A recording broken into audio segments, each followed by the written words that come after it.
Bonsoir à tous, merci d'être avec nous pour ce rendez-vous d'information francophone sur Al-Oula à la une ce samedi. Impact mondial pour la migration, entériné hier par les Nations Unies à New York. La communauté internationale salue une journée historique pour une migration sûre, ordonnée et régulée.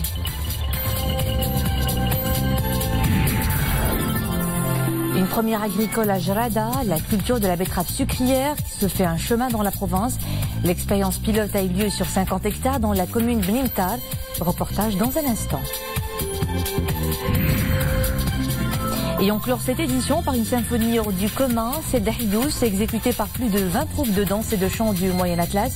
Une ode à la tradition locale et à la communion entre les tribus. Mais d'abord ce message de félicitations adressé par Sa Majesté le roi Mohamed VI au président de la République française Emmanuel Macron à l'occasion de la fête nationale de son pays. Dans ce message, Sa Majesté le roi souligne, je cite, que le Maroc et la France sont liés non seulement par un partenariat stratégique d'exception, à la fois riche, dense et dynamique, mais aussi par une amitié solide, qu'ont forgé une histoire et des valeurs que nos deux peuples ont en partage. Fin de citation. Novateur et tourné vers l'avenir, ce partenariat privilégié consacre également notre engagement commun sur la scène internationale en faveur de la paix et de la sécurité dans le monde, pour la liberté, la stabilité et la prospérité dans l'espace méditerranéen et au profit d'un développement global et durable en Afrique, ajoute le souverain. La dernière réunion de haut niveau de novembre 2017 qui s'est signalée par d'ambitieuses recommandations de coopération plus denses et plus diversifiées encore, ainsi que les réunions régulières et permanentes de concertation traduisent la dynamique particulière et constamment renouvelée qui caractérise les relations maroco-françaises, note Sa Majesté le roi. Le souverain réitère sa ferme et constante détermination à poursuivre l'action commune avec le président français pour mettre en valeur cet énorme potentiel de coopération entre les deux pays, pour approfondir leur dialogue stratégique et pour conforter la concordance de leurs positions sur les différentes questions régionales et internationales d'intérêt commun. L'ONU s'accorde sur un pacte mondial sur la migration. Au total, 192 États membres des Nations Unies ont entériné l'idée d'un pacte mondial pour une migration sûre, ordonnée et régulée, qui doit encore être formellement adopté à Marrakech en décembre prochain. Le texte final a été endossé hier. C'est une journée historique pour les Nations Unies, selon l'ambassadeur représentant permanent du Maroc auprès de l'ONU. Mohamed El Cheshkal pour les développements.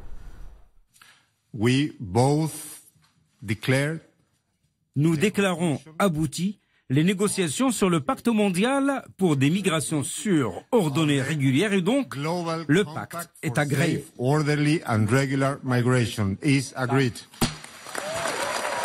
Le pacte endossé hier par l'Assemblée générale de l'ONU devra à présent être adopté par les États membres. Ce sera en décembre prochain à Marrakech. La conférence de haut niveau au Maroc devra donner vie au pacte mondial et à notre détermination collective. Et j'appelle tous les gouvernements à se joindre au secrétaire général de l'ONU et à notre hôte, Sa Majesté le roi Mohamed VI, à Marrakech. Le document agréé souligne les défis d'aujourd'hui et les opportunités de demain, d'où les grands espoirs portés sur la conférence de Marrakech. Le pacte que vous avez agréé détermine les bases du processus qui sera adopté à Marrakech cette année. La conférence qu'abritera le Royaume du Maroc les 10 et 11 décembre prochains constituera une opportunité pour la communauté internationale. Elle aura au plus haut niveau à prendre des décisions cruciales, non seulement une opportunité pour célébrer ce moment historique, mais également pour lancer des pratiques innovantes et des engagements à mettre en œuvre et à ambitionner à mettre en œuvre. Thanks to the President of the General Assembly and his team for his support, very strong support throughout the whole process. Quant à l'ambassadeur représentant permanent du Royaume du Maroc auprès de l'ONU, il a qualifié l'événement d'historique. Ce jour où nous endossons le tout premier document des Nations Unies traitant de la question de la migration dans tous ses aspects restera gravé non seulement dans les annales de l'ONU, mais également et surtout dans les mémoires des 244 millions de migrants partout dans le monde. Le pacte mondial sur la migration vise à ce que les migrants qui cherchent une vie meilleure ou fuient la violence puissent le faire de manière sûre, ordonnée et régulière. Rendez-vous à Marrakech les 10 et 11 décembre prochains. Pas de répit des violences au Proche-Orient. De nouveaux raids israéliens sur Gaza et des tirs palestiniens sur Israël ont eu lieu ce samedi après une confrontation dans la nuit. Ils interviennent au lendemain d'une journée de manifestations qui ont coûté la vie à 2 Palestiniens. Plus de 220 autres ont été blessés par les forces israéliennes. Aux premières heures ce matin, l'armée israélienne a effectué des raids contre des cibles du Hamas, notamment 2 tunnels et un camp d'entraînement. Le Pakistan sous le choc au lendemain d'un sanglant attentat suicide qui a tué 128 personnes au Baloutchistan, bousculant une campagne électorale déjà très tendue pour les élections législatives du 25 juillet. C'est l'attentat le plus meurtrier depuis 2014. Le pays observera demain une journée de deuil. L'attaque revendiquée par le groupe terroriste Daesh est le 3e à frapper une réunion électorale cette semaine au Pakistan. La Chine sous l'eau, des pluies diluviennes et des orages sèment actuellement le chaos à travers le pays où des inondations ont emporté des ponts, submergé des routes et des voies de chemin de fer et contraint des milliers d'habitants à évacuer des secteurs sous les eaux ou menacés. Plus de 200 rivières dans 24 provinces sont sorties de leur lit au cours des derniers jours. Les services météorologiques annoncent la poursuite du déluge tout au long du week-end avec des risques d'inondation et de glissement de terrain dans le Sichuan, dans le centre-sud. La province de Jarada lance des projets agricoles novateurs. Des cultures alternatives y prennent désormais place pour la toute première fois, comme celle de la betterave sucrière. L'expérience pilote a eu lieu sur 50 hectares dans la commune Benimtar, avec l'ambition de l'étendre sur plus de superficie. Reportage à Rachid Latabi, commentaire Mohamed Elishkar. Le calibre est des meilleurs, un vrai succès pour une première. À Ain Bni Mathar, c'est seulement au mois de mars dernier que l'expérience a été tentée. L'heure est à la récolte et celle-ci s'annonce prometteuse. L'expérience a été concluante. Ici à Ain Bni Mathar, nous avons cultivé la betterave sur 50 hectares environ. Seuls 5 agriculteurs pour le moment, dont une association, ont tenté cette culture de la betterave qui permet plus de rentabilité et qui consomme moins d'eau. L'expérience a été menée avec une betterave importée d'Allemagne. شمندر سكري مونوجيرم تيب زد صنف مستورد من ألمانيا نتمنى إن شاء الله إلى تبين. Nous espérons, si les résultats sont concluants au niveau de la valorisation en sucre, nous espérons généraliser cette culture au niveau de la province. نتمنى إن شاء الله أنها تعمم بالإقليم. L'introduction de la culture de la betterave fait partie de tout un programme de développement agricole et d'élevage dans la province de Jarada, avec notamment l'arboriculture et le renforcement du réseau hydraulique et d'irrigation. Escale maintenant dans des espaces fragilisés, les oasis, en cause les aléas du climat et l'activité humaine, dégradation des sols, surexploitation. Les oasis sont en effet victimes de la déperdition des sols fertiles et de l'envahissement des sables. Parmi les provinces les plus exposées à ces dangers, Rachidia, où d'importantes mesures sont lancées pour sauver ces milieux. Zakaria Mouqin-Billah. Commune territoriale à Arab Spahziz, province des Rachidia. Des oasis sont mises à mal par l'avancée des sables, c'est le phénomène de l'ensablement. Pour lutter contre cette menace écologique, des barrières sont installées sur la trajectoire du vent. Leur rôle, freiner la progression des sables. Des agents du Haut Commissariat aux eaux et forêts et à la lutte contre la désertification sont à pied d'œuvre. Le constat est alarmant.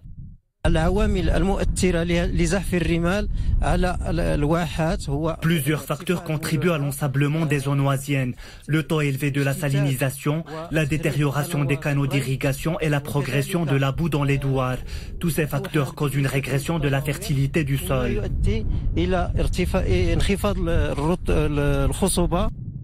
Des causes humaines sont aussi pointées du doigt, surpâturage, déforestation, saignent ce patrimoine. Le programme décennal de lutte contre la désertification prévoit de protéger 8000 hectares de zones oasiennes et 1000 installations hydro-agricoles.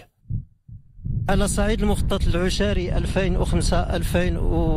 le cadre du programme décennal 2005-2014, des actions de lutte contre l'ensablement ont été entreprises sur une superficie de 375 hectares. Un autre programme prévoit de traiter 70 hectares chaque année jusqu'en 2021.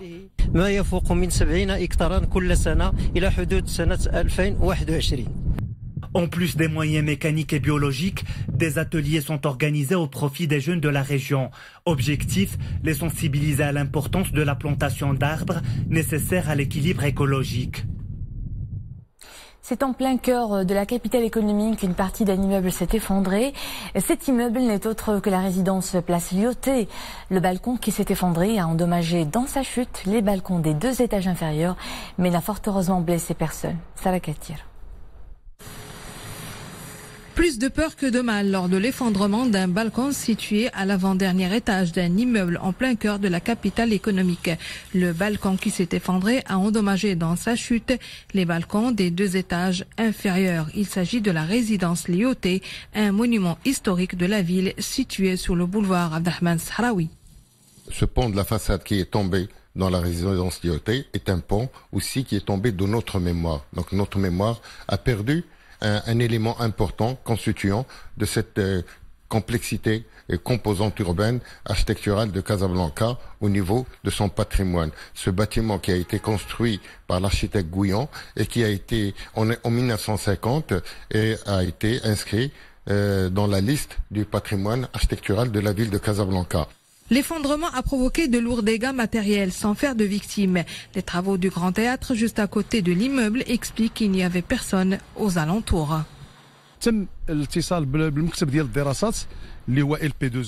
On a vidé les lieux juste avant l'effondrement. On attend maintenant l'enquête du laboratoire public d'essais et d'études pour révéler les causes de l'effondrement, est-ce l'eau ou tout simplement l'usure du béton.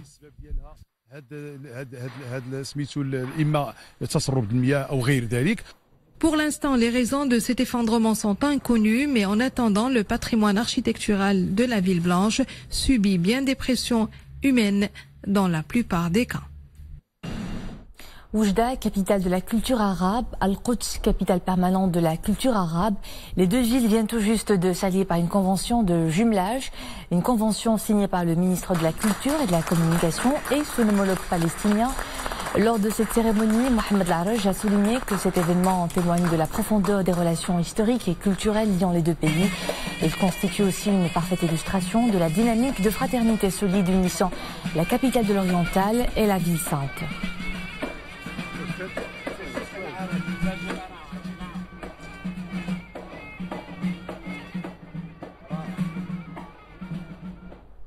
Champion olympique, champion du monde et détenteur de records mondiaux ont brillé hier au meeting international Mohamed VI d'athlétisme, le 11e du nom.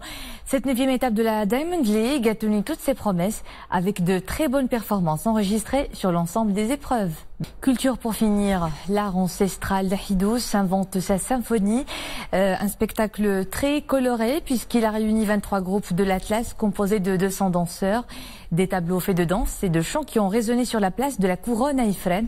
Le public venu nombreux était conquis, tout comme notre équipe sur place, Ahmed El-Fadeli et Nesser El-Hamdaoui.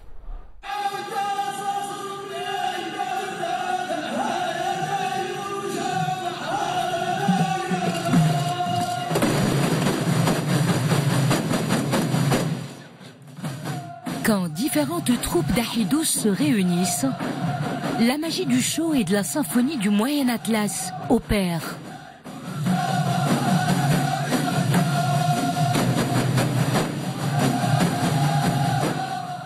Bendir à la main, plus de 200 artistes chantent et dansent à l'unisson, comme un seul homme, sous la baguette de 2 maestros.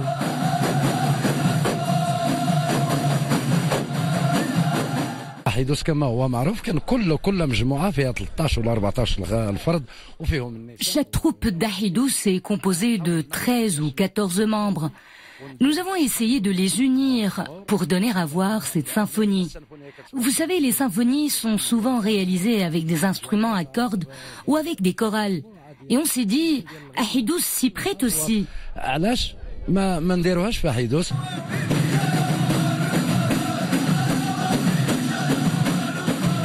Djellaba aux couleurs du royaume pour l'ensemble des chorégraphes et Bournos pour distinguer les maestros. Une manière pour ces hommes de marcher sur les pas de leurs ancêtres, attachés au prestige vestimentaire qu'impose l'art d'Ahidous.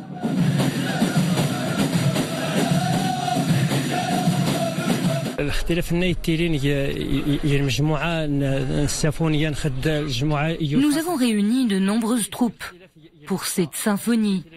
Nous leur avons donné un seul code vestimentaire.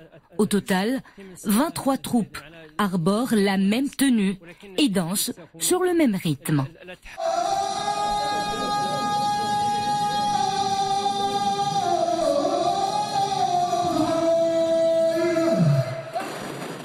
Lors des célébrations familiales, Ahidous fait les bons offices pour réconcilier les tribus, mais véhicule aussi des messages élogieux et fait également usage de poésie élégiatique.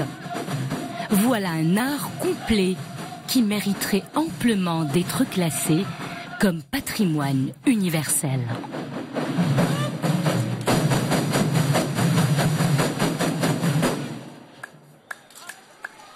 Et c'est la fin de ce journal. Merci à vous de nous suivre. Mohamed Reda Labidi vous accompagne à 21h pour une nouvelle édition complète en arabe. Au plaisir de vous retrouver demain.